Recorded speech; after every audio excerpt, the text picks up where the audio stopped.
In the Ulefone Armor 2 box, you get a charger, a USB cable, a manual, and also a USB-C to micro USB adapter.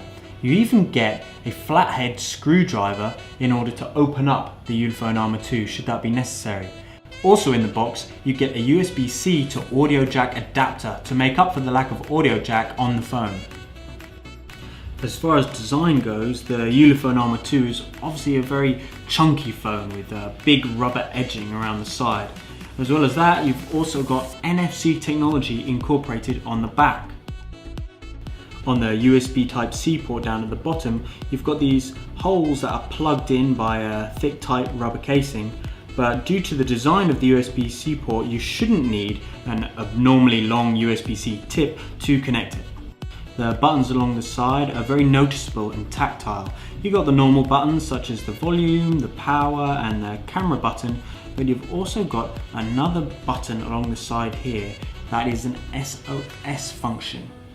In what may be a disappointment to many of you, as I mentioned before, the audio jack is not present on the Ulefone Armor 2, which may have been due to Ulefone trying to increase the level of dust and water resistance with this phone.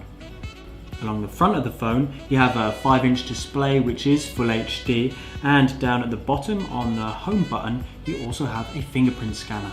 Overall, the design of the Ulefone Armor 2 looks pretty nice and is what you'd expect from a rugged type phone. It's got a very rugged looking appeal to it. The one I have here is a gold colour, but if you don't want something so flashy, you can also opt for dark grey. As for the internal specifications of the phone, you get 6GB of RAM, 64GB internal storage, and a super fast Helio P25 octa-core CPU.